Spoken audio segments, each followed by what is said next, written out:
Viaje al oeste. Las aventuras del Rey Mono. Capítulo 1. Cuánto existe tiene su origen en la raíz divina. El Tao surge directamente de la fuente misma de la moralidad. La Escritura dice, en el principio, solo existía el caos. El cielo y la tierra formaban una masa confusa, en la que el todo y la nada se entremezclaban como la suciedad en el agua. Por doquier reinaba una espesa niebla que jamás logró ver ojo humano, y a la que Panku consiguió dispersar con su portentosa fuerza. Lo puro quedó entonces separado de lo impuro, y apareció la suprema bondad, que esparce sus bendiciones sobre toda criatura. Su mundo es el de la luz. Quien a él se acerca, descubre el camino que conduce al reino del bien. Mas el que quiera penetrar en el secreto del principio de cuanto existe, debe leer la crónica de los orígenes. En ella se afirma que, en el reino del cielo y la tierra, el tiempo se divide en periodos de 129,600 años. Cada uno de ellos es subdividido a su vez en 12 épocas de 10.800 años de duración, que responden a los siguientes nombres: Su, Chou, Jin, Mao, Chien, Wei, Ce, Jian, Yu, Su, Mia y Pese. A pesar de su enorme amplitud, todas ellas tienen su equivalente en el repetitivo ciclo de los días. Así, a la de azul, corresponden las primeras horas de la mañana, cuando la oscuridad es total y aún no se aprecia ningún atisbo de luz.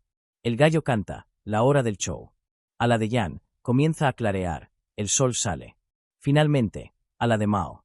A la de Sen, es completamente de día, los hombres se disponen a tomar el desayuno, quien trabaja lo tiene ya todo planeado. A la hora de Ser, a la de Newells, alcanza su cenit. La tarde comienza a declinar. A la de Wei, a la de Des, las familias se reúnen alrededor de la mesa para la colación vespertina. El sol se pone. A la de Ala, su desaparecen todos los últimos vestigios del crepúsculo. Finalmente, la gente se retira a descansar. A la Dea, abriendo las puertas, así a un nuevo ciclo.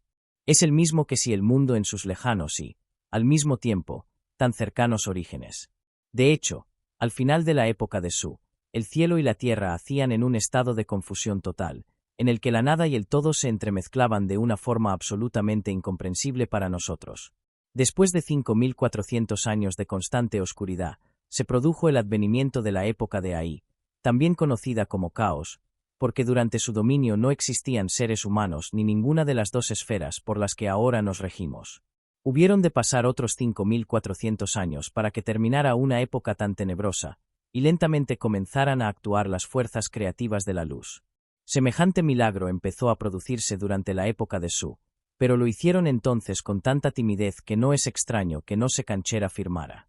Ningún cambio se produjo en el centro del cielo. Cuando el invierno llegó a las regiones del sur, el principio masculino permanecía todavía dormido, y nada de cuanto existe había salido aún a la luz. Pero cuando, después de otros 5.400 años, la primavera se enseñoreó de la época de Su, el firmamento echó sus inamovibles raíces, y la luz pudo finalmente formar el sol, la luna, las estrellas y los restantes cuerpos celestes. No es extraño, por tanto, que se diga que el cielo comenzó a existir en época tan luminosa. La siguieron otros 5.400 años, durante los cuales el firmamento se solidificó para siempre. Lo mismo ocurrió con la tierra durante la época de Zhou, de ahí que se afirme con entusiasmo en el primer Chind que maravillosos son los principios masculino y femenino. De ellos, siguiendo el mandato del cielo, surgieron finalmente todas las cosas.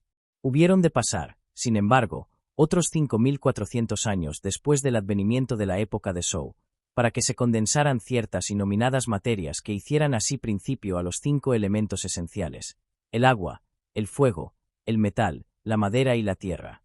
Antes de que concluyera una época tan extraordinaria, hubieron de transcurrir otros 5.400 años, al cabo de los cuales amaneció la época de Jin, y todo cuanto conocemos comenzó a surgir y a crecer como si siguiera la voz de una eterna primavera. No es extraño, por tanto, que diga el libro del cómputo del tiempo: el numen celeste descendió y ascendió, el terrestre se unieron así el cielo y la tierra, y de su copulación surgieron todas las cosas. En aquella época, el cielo y la tierra eran tan brillantes como la luz misma, y cada uno encerraba dentro de sí los dos principios del yin y el yang, a cuya unión todo debe su existencia.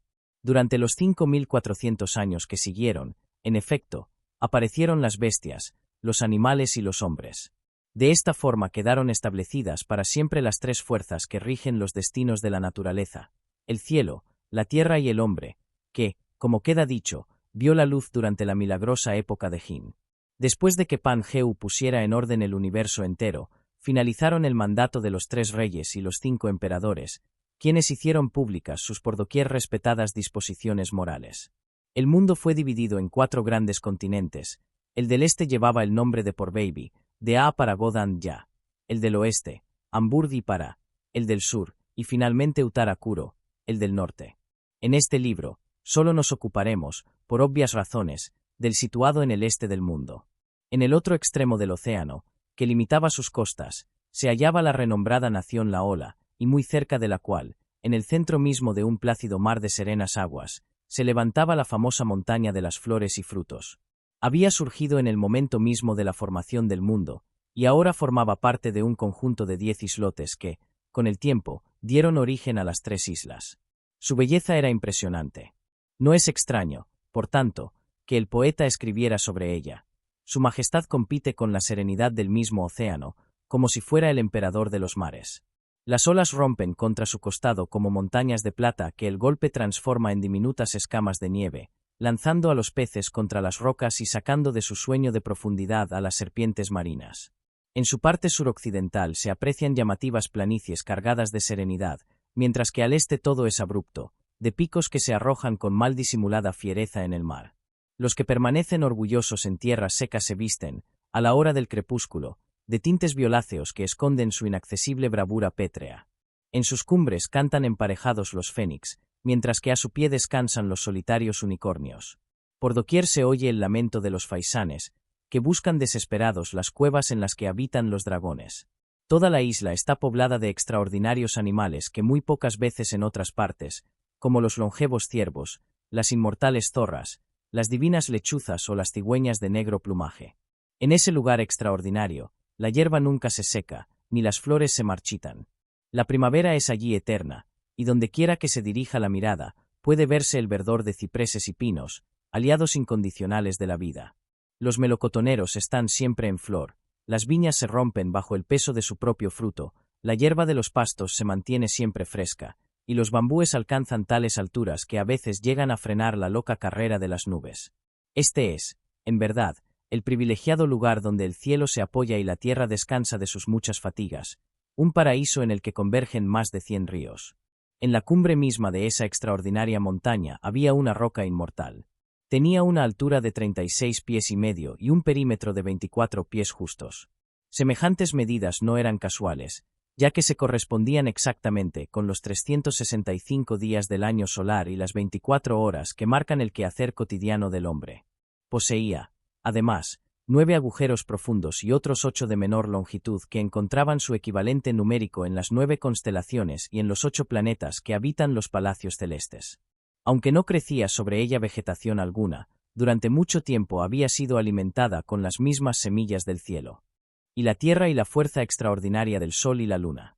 Finalmente, por acción directa de lo alto, quedó embarazada y empezó a crecer en su interior un embrión sobrenatural. Tras largo periodo de gestación, se abrió inesperadamente un día y dio a luz un huevo de piedra, del tamaño aproximado de un balón. Expuesto a la fuerza de los elementos, se transformó en un mono de piedra, exactamente igual a los que hoy conocemos. No pasó mucho tiempo antes de que aprendiera a correr y a subirse a los árboles. Cuando hubo dominado a la perfección tan difíciles técnicas, se inclinó reverente ante los 4 puntos cardinales, y entonces se produjo el milagro. De sus ojos salieron 2 rayos potentísimos que llegaron hasta el mismísimo palacio de la estrella polar. Su luz era tan fuerte que llamó la atención del benéfico Señor del Cielo, el divino emperador de Jade, que se hallaba reunido con sus ministros en el palacio de nubes de los arcos de oro, concretamente en la sala del tesoro de la niebla divina. Sorprendido por su brillo extraordinario, ordenó a 1000 ojos y a oídos de viento que abrieran la puerta sur del palacio celeste y averiguaran de dónde provenía semejante fenómeno. Los 2 capitanes cumplieron la orden sin pérdida alguna de tiempo y, tras analizar cuidadosamente la situación, regresaron al lado de su señor y le informaron, diciendo: «Vuestros indignos servidores han obedecido al pie de la letra el mandato que de vos han recibido y han averiguado que esos potentísimos rayos provienen de la montaña de las flores y frutos. Ese lugar, como sabéis, Se encuentra en la región de Aol, al este del continente de Turba Videa. En esa montaña singular hay una roca inmortal que, extrañamente, ha dado a luz un huevo de piedra. Lo más asombroso, sin embargo, es que los elementos han actuado sobre él y lo han convertido en un mono de piedra. Los rayos que os han molestado provienen precisamente de sus ojos, pues, al inclinarse ante los 4 puntos cardinales, han adquirido tal viveza que su luz ha alcanzado hasta el mismísimo palacio de la estrella polar. Pero no os preocupéis, el mundo en cuestión se ha puesto a comer y a beber, y pronto perderá todo su poderío. No lo creo yo así, replicó el emperador de Jade con misericordiosa complacencia. Las criaturas del mundo que yacen a nuestros pies surgieron de la copulación del cielo y la tierra, y es natural que, de vez en cuando, nos sorprendan con su desconcertante modo de actuar. Para entonces, el mono había aprendido a caminar, a correr y a saltar de una parte a otra. Se alimentaba de frutos y plantas y bebía de los múltiples ríos y arroyos que surcaban la isla. La mayor parte del tiempo la pasaba cortando flores y subiéndose a los árboles en busca de más. No tardó, sin embargo, en entablar amistad con el tigre, el lagarto, el lobo, el leopardo y el ciervo, aunque consideraba a las otras especies de monos como su auténtica familia. Por la noche, dormía en cuevas que abandonaba en cuanto el sol emergía por la línea del horizonte y daba comienzo la mañana. El tiempo transcurría con lentitud, pues, como bien reza el dicho popular, en lo alto de las cumbres, el río avanza y retrocede con tanta regularidad que allí nadie es realmente consciente del paso de los años. Una mañana, sin embargo, hizo tanto calor que no encontró mejor manera de escapar al bochorno que ponerse a jugar con otros monos a la sombra de unos pinos. Descubrió entonces, sorprendido, lo mucho que se parecía a ellos. Su manera de divertirse era prácticamente la misma. Algunos saltaban de rama en busca de frutos, mientras que otros pasaban el tiempo tirándose piedrecitas o arrojándose pequeñas piñas. A veces se llegaban hasta la playa y otros lugares arenosos y se ponían a construir extrañas torres de arena. No era raro que persiguieran a las libélulas y corrieran como locos detrás de las lagartijas. No se olvidaban, sin embargo, de inclinarse ante el cielo, presentando así sus respetos a los dignos dioses que lo habitan. Pero no por ello dejaban de ser animales revoltosos, y estropeaban a placer las viñas y otros árboles que crecían lujuriosos y exuberantes a su alrededor. Cuando se cansaban de eso, se tumbaban en muchos lechos de hierba y se ponían a buscarse unos a otros pulgas y parásitos. Cuando, tras mucho escarbar en sus tupidos pelajes, encontraban alguno, se lo comían con avidez o simplemente lo mataban con las uñas. Otros preferían, no obstante, expulgarse solos. Para ello se llegaban hasta el tronco de un pino y se restregaban una y otra vez contra él, hasta que el ardor desaparecía y la sensación de malestar remitía. Lo que más les gustaba, pese al peligro que ello entrañaba, era jugar y perseguirse entre los pinos. Ya tendrían tiempo después de desprenderse de todos los parásitos que pudieran en sus interminables correrías en las verdes aguas de los arroyos. Así lo hicieron aquella mañana, llegándose hasta uno de los torrentes de la montaña. Al ver la fuerza de la corriente y los tumbos que daba el agua entre las rocas, como melones que se destrozan sin cesar contra las piedras, se quedaron asombrados y comenzaron a admirar su extraña belleza. A nadie debe sorprenderle que hablaran. Sí, como reza el dicho tradicional, las bestias tienen su lenguaje y las aves el suyo. ¿Qué hay de extraño en que los monos se comuniquen entre sí con palabras?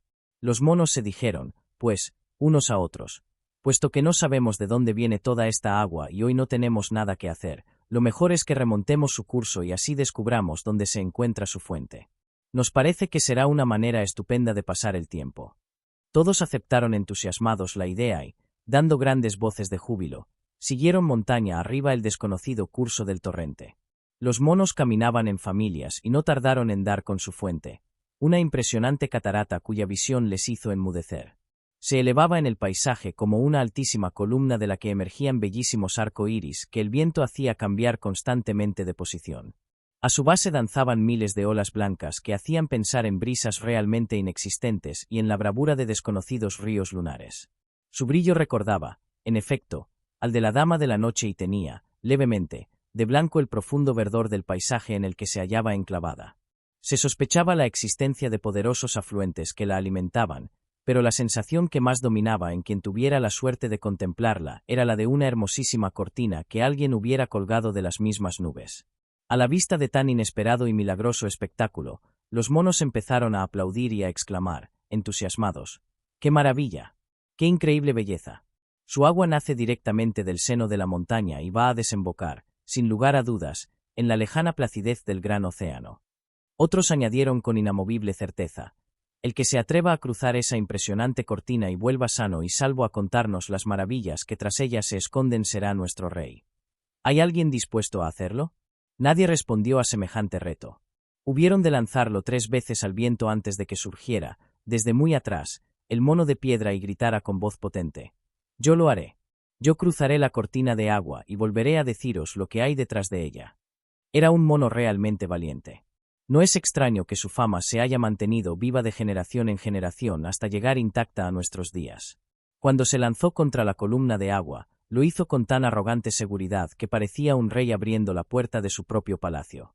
Cerró los ojos, tomó impulso y saltó a través de la cascada. Cuando sintió que ninguna gota caía sobre su cuerpo de piedra, volvió a abrirlos y comprobó, asombrado, que estaba ante un puente que brillaba con la misma fuerza que el sol. Incrédulo, se acercó a él con paso inseguro y vio que estaba hecho de láminas de hierro. El agua que fluía bajo su arco emanaba de un agujero y se perdía en la distancia, dando tal vez nacimiento a la espléndida catarata que acababa de trasponer. De un salto se encaramó en lo alto del puente. Desde allí, descubrió un paradisíaco lugar que, sin duda, debía ser el palacio de alguna persona importante. Yacía entre una tenue neblina que le otorgaba una pátina que recordaba tanto al azul puro del cielo como al verdor frío del jade. A juzgar por el número de sus ventanas, debía de tener innumerables habitaciones, aunque no se veían, y aún no se sabía si pertenecían a sus posibles moradores. Sus muros habían sido cuidadosamente elaborados con motivos florales que se repetían como en un espejo. En el frondoso jardín que lo rodeaba, estaba tan cuidado que por fuerza debía habitar alguien en tan espléndida mansión. Cerca del muro principal, en efecto, se veían rescoldos todavía vivos de una hoguera, una mesa llena de copas, botellas, platos, cuencos y restos de comida, y un número indeterminado de asientos de piedra de hechura exquisita. Un poco más allá, crecían unas 4 matas de bambú, tras las cuales se apreciaba el eterno verdor de un grupo de pinos y la olorosa belleza de 450 helos. Pese a su innegable sensación palaciega, aquel lugar tenía toda la apariencia de un hogar. El mono de piedra lo estuvo mirando durante un largo rato, sin dar crédito a lo que veía. Cuando se hubo cerciorado de que no se trataba de un sueño, se acercó de un salto hasta el centro mismo del puente, más seguro de sí mismo, miró a izquierda y derecha. Fue así como descubrió una inscripción de piedra que decía: «Esta es la tierra sagrada de la montaña de las flores y frutos, la caverna celeste que esconde la cortina de agua». El mono de piedra no cabía en sí de contento. Había descifrado el misterio de aquel extraordinario lugar y decidió regresar a comunicárselo a sus hermanos. Se dio la vuelta a toda prisa, volvió a cerrar los ojos y, tomando impulso, atravesó una vez más el muro de agua. «¡Qué suerte he tenido! ¡Qué maravilloso golpe de suerte!», exclamó, entusiasmado, cuando nuevamente se halló en la otra parte. «¿Qué hay al otro lado?», preguntaron los monos, rodeándolo impacientes. «¿Qué profundidad tiene allí el agua?». «El agua», repitió el mono de piedra, riendo. «En ese mundo apenas hay agua. Solo he visto un puente hecho de láminas de hierro, desde el que se vislumbra una espléndida mansión celestial». «¿Qué quieres decir con eso?», volvieron a preguntar los otros monos. «El agua que pasa por debajo del puente del que os hablo», respondió el mono de piedra sin dejar de reír, «emana de un agujero en la roca y es tan abundante que ciega totalmente su arco. A un lado del puente se levanta una espléndida mansión de piedra rodeada de un magnífico jardín lleno de árboles y flores. Junto a su puerta principal hay mesas de piedra con todo tipo de enseres para cocinar, hornos, cacharros, cazuelas, bancos, platos. Lo más asombroso es que están hechos de pedernal, como la inscripción que figura en el centro mismo del puente y que reza: «Esta es la tierra sagrada de la montaña de las flores y frutos, la caverna celeste que esconde la cortina de agua». Por tanto, concluyó el mono de piedra, se trata del lugar ideal para quedarse a vivir. Es extremadamente apacible y de una amplitud tal que puede albergar a miles y miles de seres de toda edad y condición. Allí nos protegeremos del viento y encontraremos abrigo contra la lluvia, porque en ese paraíso la nieve es desconocida y no hiela jamás. En el todo parece poseer el brillo del oro y hasta la niebla es luminosa, como los rayos de la luna o el aliento mismo del trueno. ¿Qué hay de extraño, pues, en que las flores nunca se marchiten y estén siempre tan lozanas como las crestas de los pinos? Si es verdad lo que dices, ¿A qué esperamos para entrar en ese mundo? Exclamaron los otros monos alborozados. Salta tú primero y condúcenos hasta él. El mono de piedra no se hizo de rogar, cerró los ojos, tomó impulso y se perdió tras la cortina de agua, gritando: «Adelante, muchachos, seguidme todos». Así lo hicieron los más valientes. Otros, sin embargo, se echaron atrás, como si dudaran de lo que les había dicho su nuevo rey. No se atrevieron a seguir su ejemplo. Afortunadamente, al final pudo más la curiosidad que el miedo y, sin dejar de gritar y de dar palmadas, se lanzaron también hacia lo desconocido. Todos fueron a parar encima del puente, pero no estuvieron allí mucho tiempo, porque pronto se abalanzaron sobre los hornos y platos de piedra, luchando maleducadamente por los tazones y las sillas. Fue una suerte que estuvieran hechos de piedra, de lo contrario, hubieran quedado reducidos a añicos en muy poco tiempo. La batahola era francamente indescriptible. Lo amainó cuando a los monos les fueron fallando las fuerzas y se echaron a descansar tranquilamente en la hierba. El mono de piedra se sentó entonces en el sitio más elevado que pudo encontrar y les dijo, con ademán solemne: «Caballeros, como vos bien sabéis, el dicho reza: quien lo goza de confianza no puede realizar hazaña alguna. Vosotros mismos acordáis que no hace mucho, quien atrás pusiera la cortina de agua y volviera a cruzarla sin sufrir daño alguno, sería nombrado vuestro rey. Pues bien, yo lo he hecho, no una vez, sino dos, y he tenido incluso la delicadeza de traeros a vivir a un lugar tan privilegiado como este, para que gocéis de sus maravillas y creéis sin ningún sobresalto a vuestras familias. ¿Cómo es posible, pues, que no os arrodilléis ante mí y me presentéis vuestros respetos? ¿Es que habéis olvidado tan pronto vuestra promesa? ¿Qué clase de mono es el que no cumple su palabra?» Al oírlo, todos los monos se sintieron profundamente avergonzados y, cruzando las manos sobre el pecho, se postraron humildemente en la tierra.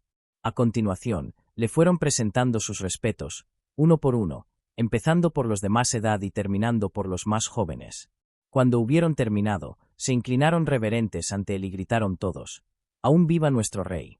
De esta forma, fue entronizado el mono de piedra, que empezó a ser conocido a partir de aquel mismo momento como el hermoso rey de los monos. Así lo atestigua un antiguo poema que dice: «Una vez que todo hubo surgido de la copulación del cielo y la tierra, apareció una roca divina de la unión de la luna y el sol. Pronto se transformó en un nuevo ser que, con el paso del tiempo, se fue convirtiendo en un espléndido mono. Su inteligencia era tan profunda que llegó a penetrar en el misterio del Gran Pau y a conocer el secreto del mismísimo elixir de la vida.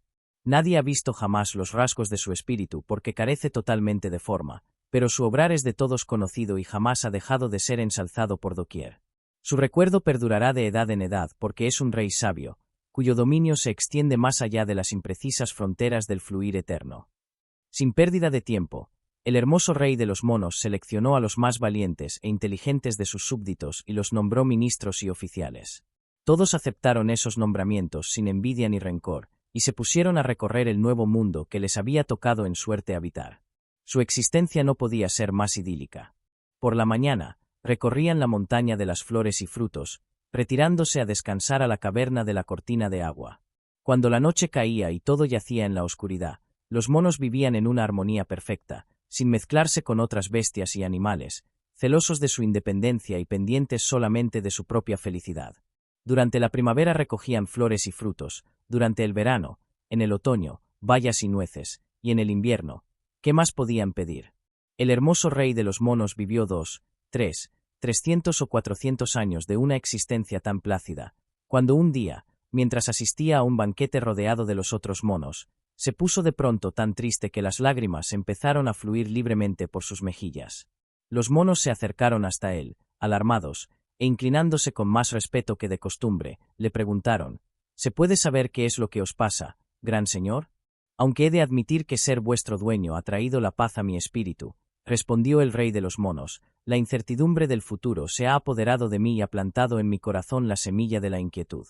«Vamos, majestad», exclamaron los monos, soltando la carcajada. «¿Cómo es posible que no estéis satisfecho con la vida que llevamos? Habitamos una montaña inmortal, enclavada en una tierra sagrada, y por la noche descansamos en una cueva que pertenece a los mismísimos dioses. ¿Es que no os satisfacen los banquetes que ofrecemos a diario en honor vuestro? Hasta los inmortales tienen envidia de nuestra existencia. Ni siquiera los fénix o los unicornios tienen poder alguno sobre nosotros, y lo que es más importante, hemos escapado totalmente a la influencia del hombre. ¿Qué bendición puede haber más grande que esta independencia de la que ahora gozamos? ¿Cómo podéis afirmar que os preocupa el futuro? Es verdad que no estamos sujetos a las disposiciones humanas ni somos los esclavos de ningún animal, y que ni siquiera la vejez tiene poder alguno sobre nosotros, admitió el rey de los monos. Pero eso no quiere decir que hayamos escapado a la influencia de Yama, el rey de Ultratumba. ¿De qué nos habrá servido vivir tanto tiempo si a la postre hemos de morir? ¿No comprendéis que, a pesar de nuestra paradisíaca existencia, no nos contamos entre el número de los inmortales? Al oírlo, los monos se llevaron aterrados las manos a la cara y empezaron a llorar desconsoladamente. La inquietud de su rey se había apoderado también de su espíritu, atormentados por el insoportable pensamiento de su propia desaparición. Sin embargo, cuando más desgarradores sonaban sus gritos, se adelantó uno de los monos de rango inferior e, inclinándose ante su señor, dijo con estremecedora convicción: «Como muy bien sabe vuestra graciosa majestad, dentro de las 5 clases de seres vivos que existen en el mundo, solo hay 3 que han logrado escapar a la tiranía de Yama, el rey de Ultratumba. ¿Sabéis cuáles son?» «Por supuesto que sí», respondió él. «Solamente hay que estar un poco familiarizados con la religión para conocer esas verdades. Los únicos que no están sujetos a la muerte son los budas, los inmortales y los sabios. Tan solo ellos han conseguido romper la férrea rueda de la transmigración, escapando de una vez por todas a la serie infinita de nacimientos y muertes que nos aguarda a los demás, y poseyendo una existencia tan larga como la del cielo, la tierra, las montañas y los cursos de agua. ¿Sabéis dónde viven esos seres tan extraordinarios?», volvió a preguntar el rey de los monos. «No hay que salir de las tierras de Han, de Biyu, para dar con ellos», contestó el mono religioso. «Habitan, de hecho, en las cavernas de las montañas inmortales de ese lejano continente. En ese caso», concluyó el rey de los monos, temblando de satisfacción y esperanza, «mañana mismo abandonaré esta montaña y partiré en su busca. Daré con ellos, aunque tenga que recorrer toda la tierra y alcanzar los mismos confines del mar. Cuando lo haya hecho, permaneceré a su lado hasta que me hayan transmitido el secreto de la eterna juventud y así me libraré para siempre de la inquebrantable tiranía del rey Yama». Su entusiasmo por escapar a las redes de la transmigración y convertirse en un gran sabio, en todo similar al mismo cielo, se apoderó de todos sus súbditos, que empezaron a aplaudir entusiasmados mientras se decían unos a otros: «¡Qué maravillosa idea ha tenido nuestro soberano! Mañana recorreremos de cabo a rabo la montaña, recogeremos todos los frutos y bayas que encontremos, y daremos un espléndido banquete de despedida a nuestro gran rey». En cuanto hubo amanecido, los monos partieron, en efecto, a la búsqueda de melocotones, frutos y hierbas aromáticas, y raíces dulces. Recogieron además orquídeas, crisantemos y toda clase de flores exóticas, y adornaron con ellas la enorme mesa de piedra que había junto al muro principal de la mansión. Fue allí exactamente donde tuvo lugar el rutilante convite de despedida. El aroma de los vinos se confundía con el de las cerezas rojas de madurez y de lubricante tentación, y el de las ciruelas de fina piel y pulpa dulce. A su lado se veían ramas de leche y algunas todavía en flor, espléndidas peras doradas que recordaban por su forma cabezas de sonrientes conejos, hermosos dátiles palpitantes como corazones de pollo recién arrancados, olorosos melocotones dulces como el mismísimo elixir de la vida, fresas cargadas de acidez y dulzura, al mismo tiempo que traían a la memoria el ambiguo sabor de ciertos quesos y la mantecosa suavidad de la nata. Inmensas sandías cargadas del rubor de doncellas de su pulpa y de las lágrimas de azabache de sus semillas, sabrosísimas granadas que, una vez abiertas, parecían extraños seres premiados de rubíes espléndidos, racimos de uva que se convertían en mosto nada más tocarlos, ahogando en su zumo, como el vino, la sed y la ansiedad. Naranjas pintadas de sol que rivalizaban en luminosidad con la amarillenta fiereza de las nueces y las almendras, toda clase de frutos, semillas y bayas llenaba, en definitiva, la espléndida mesa de mármol que se extendía con coqueta gallardía paralela al muro anterior de la casa. De nada puede presumir el buen gusto de los humanos comparado con el que aquel día hicieron gala los traviesos monos de la montaña. El rey ocupó la cabecera de la mesa, mientras los demás fueron tomando asientos según su rango y edad. El banquete duró un día entero. El vino corrió como los torrentes y todos los monos se turnaron en servir a su soberano, que en ningún momento dio muestras de sentirse medianamente ebrio. A la mañana siguiente, su sobriedad era absoluta. Se levantó muy temprano, convocó a todos sus súbditos y les dio instrucciones muy precisas para el viaje, diciéndoles: corta unos cuantos pinos y construye una balsa con ellos. Como pértiga, usaré la vara de bambú más larga que podáis encontrar. Ya sabéis que el mar es profundo y el viaje por fuerza ha de durar muchos días, por eso habréis de preparar también gran cantidad de bayas y frutos con los que poder alimentarme. Cuando todo estuvo dispuesto, montó en la balsa y, de un poderoso golpe de pértiga, se adentró en las aguas del océano inmenso. El viento le ayudó en su intento, soplando con fuerza en dirección al extremo sur del continente de Han.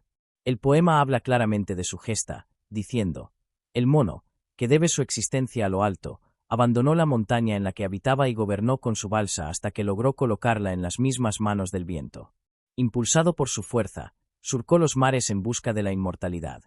Esa ansia se había enseñoreado de su espíritu, expulsando de él todas las cuotas que nos aferran a los demás mortales, a la tela de araña de la existencia. Su corazón y su mente habían sido predestinados a realizar grandes gestas. Por eso se vaciaba ahora de todo y se lanzaba a la nada de la distancia, en busca del inaprensible misterio de los orígenes y la muerte. La suerte vio su derrota con gesto seguro. Durante días no dejó de soplar, de hecho, un fuerte viento del sureste que llevó su balsa hasta las costas del noroeste, en el extremo mismo del continente de Han. Cansado de tan largo periplo, tomó un día la pértiga y, tras comprobar que las aguas habían dejado de ser profundas, saltó de la balsa y nadó con fuerza hacia la playa. El lugar volvía con una animación extraordinaria. A donde quiera que se dirigiera la mirada, podía verse gente atareada. Algunos se afanaban pescando, otros cazando patos salvajes, quien se dedicaba a la busca de almejas, cavando pacientemente en la arena. El de más allá hacía diques para que el agua, al secarse, dejara su pozo de sal.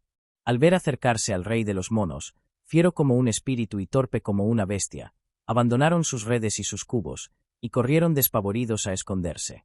Solo uno de ellos, que estaba cojo y no tenía miedo a nada, siguió en su sitio, sin prestarle la menor atención. Con inusitada pericia, el mono lo despojó de sus ropas, dejándole totalmente desnudo y poniéndoselas él, como mejor pudo.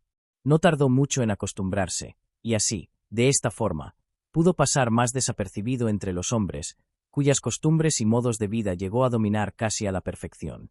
Recorrió ciudades y pueblos, se adentró en hojas y mercados, habló con unos, trabó amistad con otros, descansó durante la noche y llenó la barriga durante el día. Pero en ningún momento se olvidó de los Budas, los inmortales y los sabios poseedores del secreto de la eterna juventud.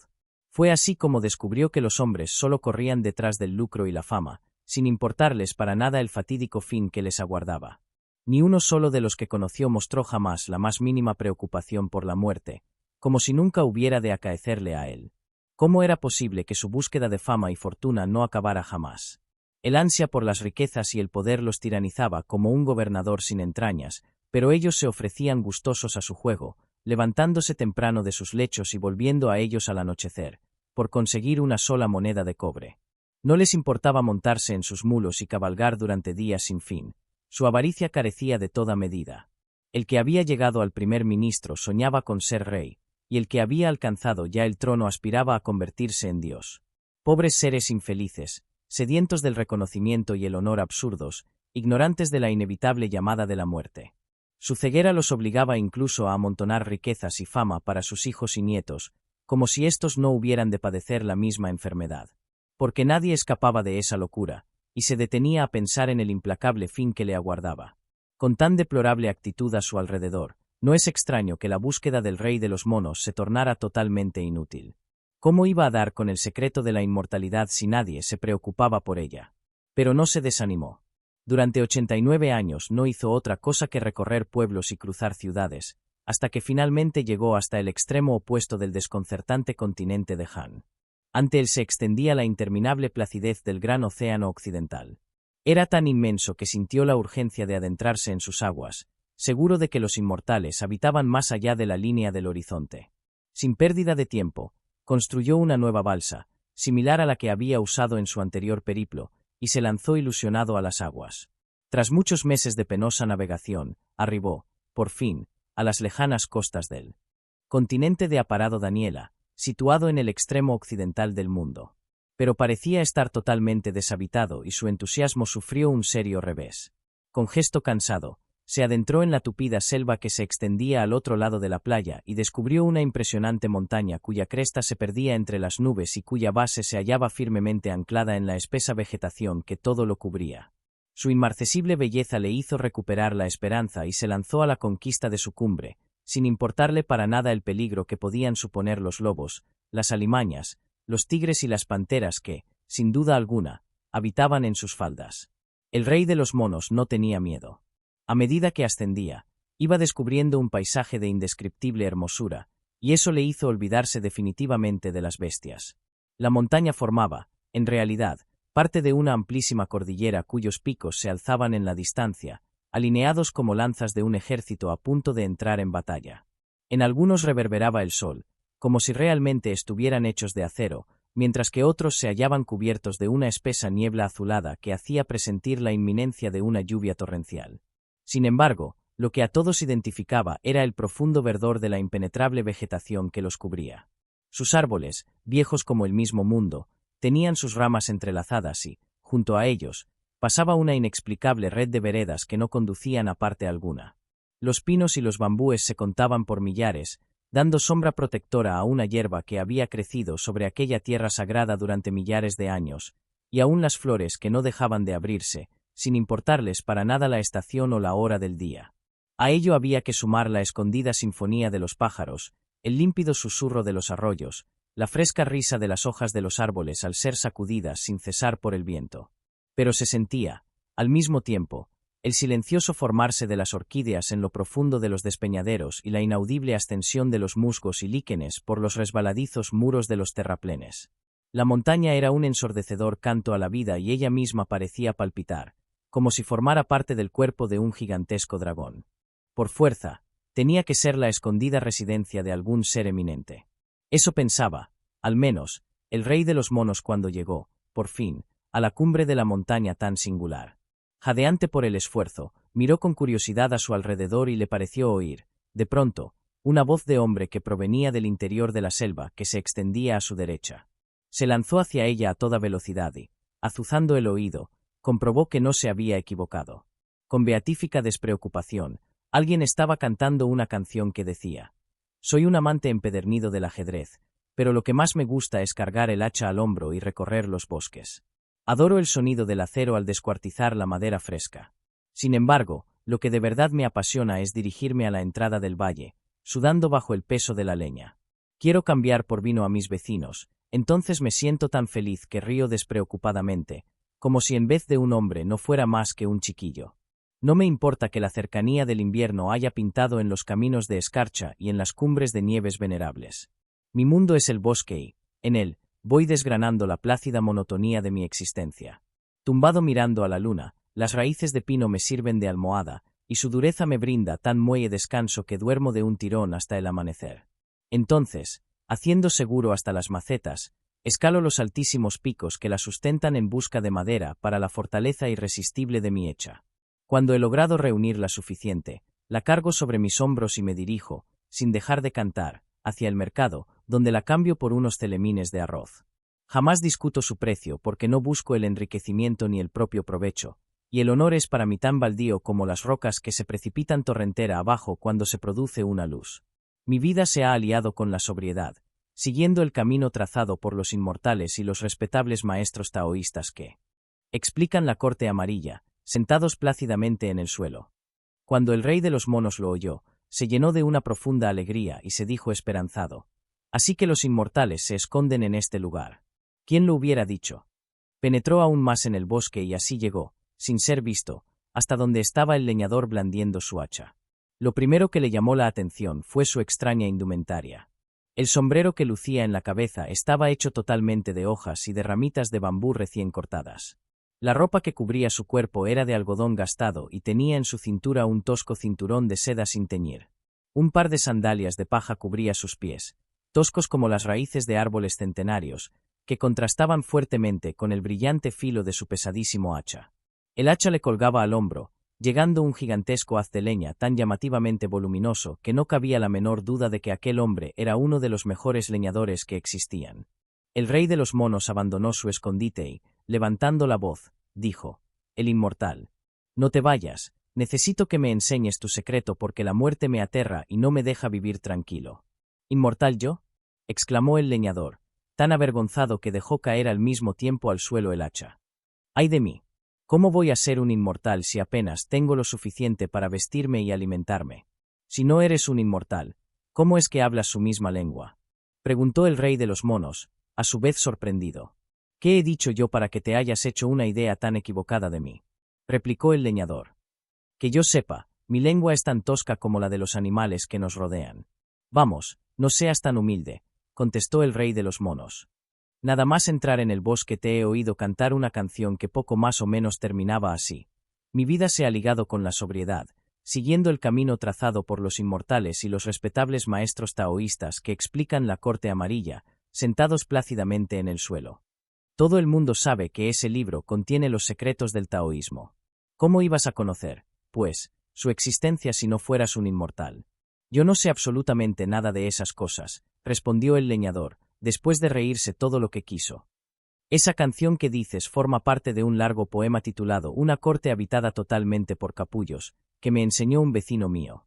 Él sí es un inmortal y, al verme tan abrumado y cargado de preocupaciones, se apiadó de mí y me aconsejó que lo recitara cuando estuviera al límite de mis fuerzas. Según me dijo, su belleza traería la paz a mi espíritu y al punto desaparecerían todos mis problemas. Precisamente, un poco antes de que tú aparecieras, me sentía un poco deprimido y me puse a cantarla. Lo que menos sospechaba es que alguien pudiera estar oyéndome. Sí, como afirmas, eres vecino de un inmortal, indagó una vez más el rey de los monos, incrédulo. ¿Cómo es que no sigues sus enseñanzas? ¿No sería más práctico que dominaras el secreto de la eterna juventud en vez de dedicarte al aprendizaje de extraños poemas que no conducen a ningún sitio? ¿Para qué quiero yo una juventud eterna? Replicó el leñador. Mi vida siempre ha sido muy dura. Hasta los 8 o 9 años, depende de mis padres. Precisamente entonces, cuando estaba empezando a comprender qué era esto de la vida, murió mi padre y mi madre no volvió a casarse nunca más. Así que no tuve ningún otro hermano. ¿Qué remedio me quedaba, salvo ponerme a trabajar como un loco y tratar así de sacar adelante a la familia? Mi madre siempre ha sido para mí lo más importante y no voy a abandonarla ahora que su edad es muy avanzada.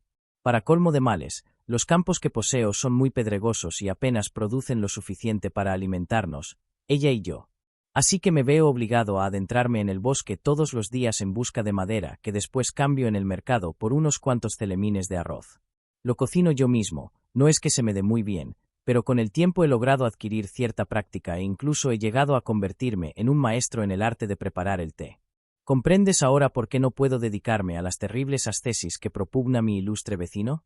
Eso no tiene nada que ver, concluyó el rey de los monos. Por lo que acabas de contarme, colijo que eres una persona extremadamente piadosa y no me cabe la menor duda de que, más tarde o más temprano, serás recompensado como mereces. Ahora, si no te importa, me gustaría que me condujeras hasta donde vive el inmortal. Así podría presentarle mis respetos y pedirle que me transmita sus valiosísimas enseñanzas. Está muy cerca de aquí, explicó el leñador. El frondoso lugar en que nos encontramos es conocido como la montaña del corazón y la mente. En ella hay una cueva llamada de las 3 estrellas y la luna menguante, dentro de la cual habita un inmortal que responde al nombre de Venerable Su. A lo largo de su longeva existencia, ha adoctrinado a miles de discípulos y, actualmente, calculo que siguen sus enseñanzas unas 30 o 40 personas. Su casa está a 7 o 18 millas de aquí. Precisamente este camino lleva directamente hasta allí. Síguelo sin desviarte a la derecha o a la izquierda y te aseguro que, antes de que te des cuenta, habrás llegado a su puerta. ¿Por qué no me llevas tú?, le suplicó el rey de los monos, agarrándole nervioso de la saya de algodón. Si saco algún provecho de esta visita, prometo recompensarte por todas las molestias que te has tomado conmigo.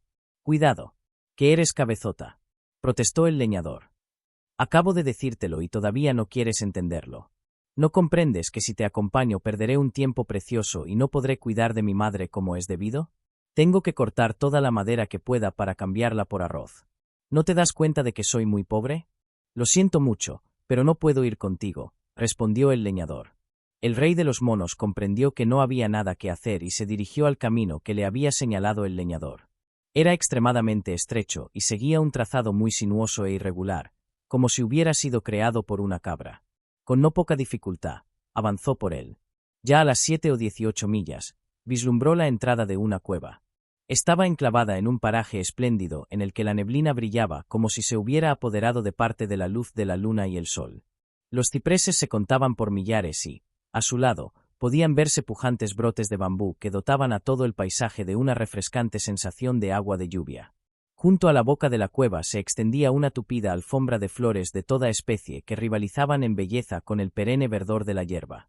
Un profundo manto que parecía dejarse de una legión de musgos y líquenes se aferraba a las rocas, otorgándoles una venerable apariencia de ancianos de largas barbas y ademán sereno.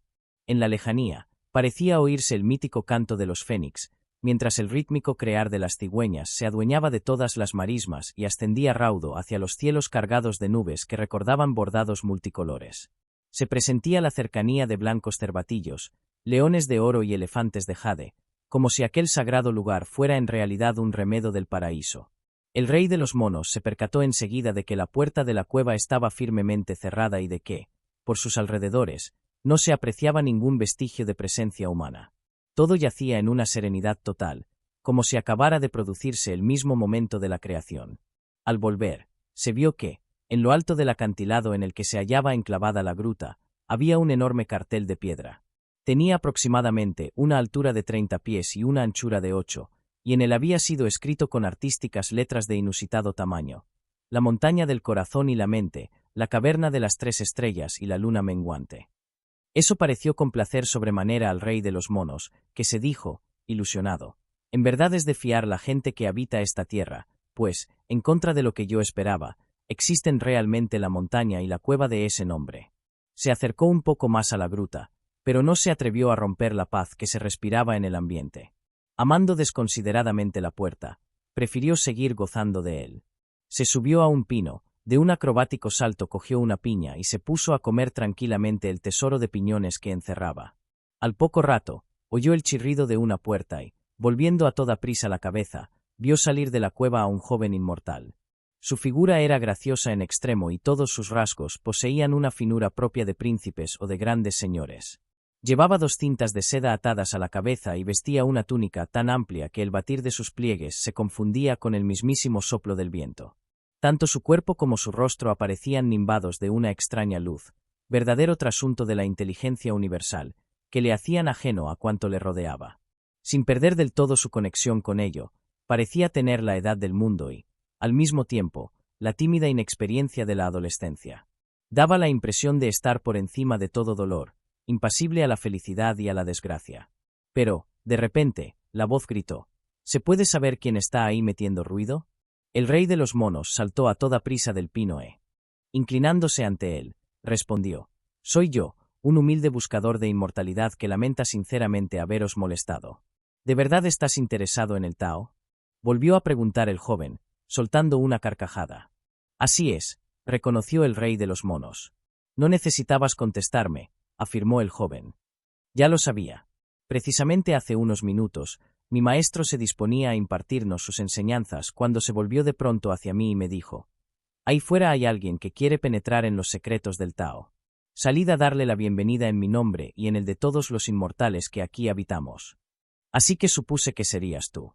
En efecto, contestó el rey de los monos, sonriendo satisfecho. ¿Quién otro podría ser? En ese caso, concluyó el joven, sígueme. El rey de los monos se arregló las ropas como mejor pudo y entró en la cueva detrás del inmortal, que le condujo a través de un complicado entramado de pasillos y grandes salas en las que habían sido labrados 2 artísticos arcos de piedra. Algunas estaban totalmente vacías, mientras que otras mostraban el abigarrado lujo que solo se ve en los palacios.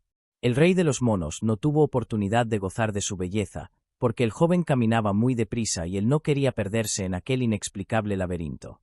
Por fin, tras muchos giros y vueltas, llegaron ante una espléndida plataforma de jade verde, sobre la que se hallaba sentado el venerable. Su voz, su porte, era solemne, y a su alrededor se hallaba una pequeña corte de no menos de 30 inmortales de rango inferior. Ninguno podía, no obstante, compararse con él. Bastaba con mirarle para percatarse de la profundidad de su inteligencia y de la desconcertante pureza de su mente. Se sentía, palpablemente, que era un ser sin principio y que jamás tendría fin, siempre meditando en la auténtica sabiduría del total abandono. Eso otorgaba a su figura una apacible apariencia, en la que los contrarios que existían, creándose y destruyendo, se aunaban, al mismo tiempo, el todo y la nada se alzaban en su venerable cuerpo de auténtico Buda, que sin duda alguna poseía la misma edad del universo. Que importaba que hubiera surgido varios milenios después del periodo de eso, el maestro se volviera el auténtico gran sacerdote de la iluminación. En cuanto el rey de los monos le vio, se echó inmediatamente rostro en tierra y, sin dejar de golpear el suelo con la frente, dijo: «Sois de verdad el maestro más sabio que existe. Permítime, pues, contarme entre el número de vuestros discípulos». «¿De dónde eres?», le atajó enseguida el anciano venerable. «Si quieres convertirte en discípulo mío, tendrás que decirnos primero tu nombre y el país del que procedes». «Es vuestro humilde servidor», contestó el rey de los monos con desacostumbrado respeto. «Procede de la cueva de la cortina de agua que se halla en la montaña de las flores y frutos, en el país de habla y del lejano continente de Turba Videa». «Echadle inmediatamente de aquí», gritó entonces el anciano venerable. «No es más que un impostor y un mentiroso redomado. No comprendo cómo puede estar interesado en la iluminación de nuestra pura doctrina». «Yo jamás he dicho una mentira en toda mi vida», protestó el rey de los monos, golpeando con su frente el suelo con más energía que antes. «Creedme, la respuesta que acabo de daros es tan auténtica y verdadera como el sonido de vuestra propia voz». «No mezcles mi voz con tus embustes», bramó ofendido el anciano venerable. «¿Cómo quieres que creamos que procedes del continente de Porbei Videa, si éste se extiende en los grandes océanos separados por el inmenso continente de Han Gulbi? Es prácticamente imposible hacer un viaje tan largo. ¿No lo comprendes?». «Vuestro humilde servidor», respondió el rey de los monos sin atreverse a levantar la vista del suelo, «ha invertido más de 10 años en llegar hasta aquí. En todo ese tiempo, ha tenido que vadear mares y cruzar un sinfín de regiones de todo tipo. Admito que tan interminable viaje pueda hacerse en etapas», reconoció el anciano venerable más calmado, «pero para determinar si es verdad o no lo que dices, me gustaría saber cuál es tu natural». «Mi carácter es de lo más apacible», explicó el rey de los monos, repentinamente animado. «Si alguien me insulta, ni siquiera me inmuto, y si me golpea en la cara, jamás se lo tengo en cuenta. Yo, señor, soy de los que piensan 2 veces las cosas antes de hacerlas, y de esta forma logré dominar a tiempo los ataques de ira. Puedo aseguraros que toda mi vida he seguido al pie de la letra este principio: no cedas jamás al mal humor, porque es la fuente misma de la infelicidad». «Se ve que la vía no te falta», reconoció el anciano venerable. «Sin embargo, al preguntarte sobre tu natural, no me refería a tu carácter, sino al nombre de tus padres». «Yo no tengo padres, gran señor», contestó el rey de los monos. «¿Quieres decir que has surgido de un árbol?», preguntó el anciano venerable, burlón. «Por supuesto que no», respondió el rey de los monos sin prestar atención a su extraño tono de voz. «Yo debo mi existencia a algo tan humilde como una roca de la montaña de las flores y frutos. Durante milenios fue considerada como inmortal, pero un día se abrió de repente y de ella salió esa respuesta». Apareció con placer grandemente el llano venerable, quien dijo: «Bien, eso aclara tu origen. No puede decirse que no seas una criatura afortunada, pues muy pocos pueden preciarse de tener al cielo y a la tierra como padres. Ahora, si no te importa, me gustaría verte andar». El rey de los monos se puso inmediatamente de pie, hiriendo, sé cuanto pudo, dio un par de vueltas alrededor de la plataforma de jade. Al ver su andar renqueante, el anciano venerable soltó la carcajada y dijo: «Aunque los rasgos de tu rostro son de atractiva apariencia, hay que reconocer que por tu modo de andar te pareces a un mono que solo se alimenta de piñones. Por cierto, eso me da una idea. Como todavía no tienes nombre propiamente dicho y tu aspecto es el de una bestia, te llamaremos Su. Ahora, si quitamos su radical y descomponemos en 2 los caracteres que lo forman, tenemos las palabras Ku y Uno, que, como tú bien sabes, significan respectivamente anciana y hembra. Ahora bien, como una mujer anciana es incapaz de concebir, opino que lo mejor es que te apellides And. Te voy a explicar con más claridad por qué me inclino por este nombre y no por aquel. Si lo sometemos al mismo proceso que la palabra, descubriremos que está formado por los caracteres Su y Si, que significan muchacho y bebé. Precisamente dentro de la tradición taoísta ocupa un lugar muy destacado la llamada doctrina de la infancia. De ahí que me haya parecido tan apropiado apellidarte And. «¡Qué bien!», exclamó el rey de los monos alborozado, sin dejar de inclinarse ante su venerable maestro. Por fin he recibido un apellido conforme a mis características personales. Sin embargo, quisiera pediros un nuevo favor, puesto que llamar a uno por su apellido resulta demasiado formal y vos, por fuerza, habréis de regañarme con cierta frecuencia. Para que os resulte menos violento ordenarme cuanto deseéis, me gustaría poseer también un nombre como todo el mundo. Déjame pensar, dijo el anciano venerable, mirándole fijamente a los ojos. A todos mis otros discípulos les he dado un nombre basado en los 12 principios que integran mi tradición doctrinal y el rango que ellos ocupan dentro de la misma. Por cierto, tú perteneces al 10º. ¿Qué principios son esos?, preguntó interesado el rey de los monos. Lo ancho, lo grande, lo sabio, lo inteligente, lo verdadero, lo adecuado, lo natural, lo acuoso, lo agudo, lo despierto, lo completo y lo alerta, contestó solemne el anciano venerable. Como acabo de decir, te perteneces al 10º grupo, o sea, al de lo despierto, que se expresa con el carácter U. De ahí que el nombre que te haya buscado sea el de Ukum, que significa despierto a la nada. ¿Te parece bien? Es realmente espléndido, volvió a exclamar una vez más el rey de los monos, llorando casi de agradecimiento. De ahora en adelante, todo el mundo me conocerá como Sanokul. Y así fue su nombre. No podía ser, en efecto, más apropiado para la nueva actividad en la que ahora se embarcaba, la escritura. De hecho, afirmaba, cuando el mundo comenzó a existir, no había nombre alguno para quebrar, pues la indestructible muralla de la no existencia es preciso despertar a la nada. El rey de los monos estaba entusiasmado con su nuevo nombre y le consumían las ansias por penetrar en el misterio del Tao, pero esto es materia del capítulo siguiente.